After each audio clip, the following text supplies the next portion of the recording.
Well, I got done milking my cows tonight. Thought, well, I'm going to take a walk before I go up to the house.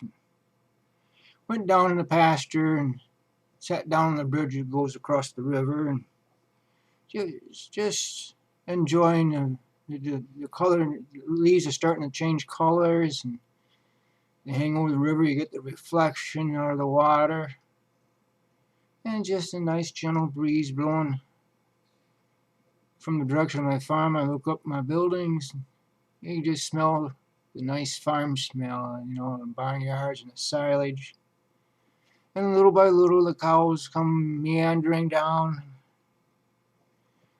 lay down, and relaxing, and just sitting there and heard the weeds rustling behind me a little bit, and a hand on my shoulder.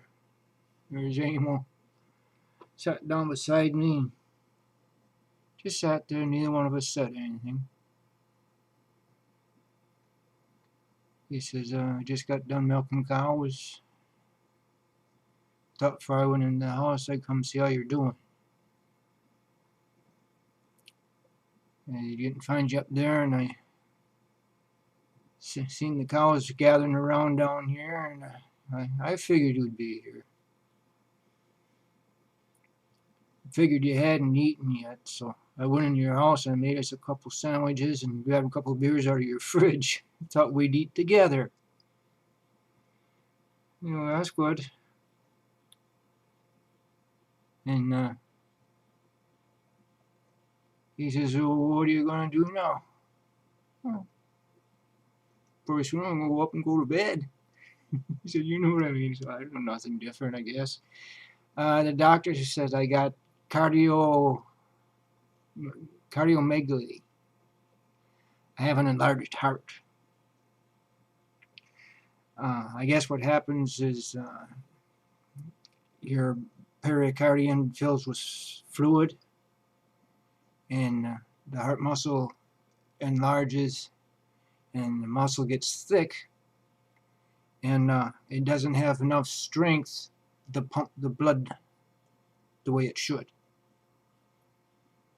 That's what I get out of it anyway. And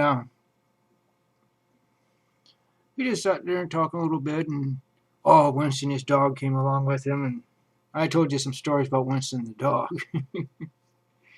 But, Winston on one side of me and Amil on the other. Nice. Now, we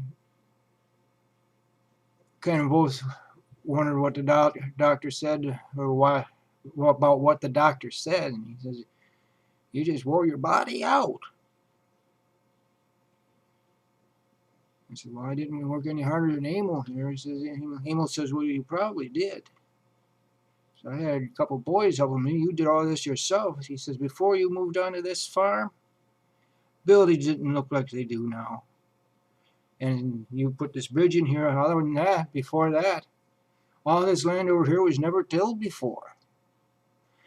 And in fact, I found some Indian artifacts where, arrowheads and rocks that you could see were made into tools, like where there like been a rope tied around them, used for a hammer, and rocks made into hatchets. And when I plowed the ground and that, I'd find them kind of things out there. Still do once in a while. Anyway, Amil and I sat there a while. He says, so how do you feel? I said, I feel all right. And we go walking back up to my place. And I thanked him for the sandwiches. He said, oh, that was nothing. Made him out of my refrigerator and drinking my beer. But I feel good. He knew he'd just go in and do that. It's totally all right with me. He's able. Quite often, he comes up and takes one of my tractors and that, and I see it's him. Okay. He knows where the keys are. I trust him with it all. Well, told you I'd let you know my results. I got an enlarged heart. So there you go. Talk again. Goodbye.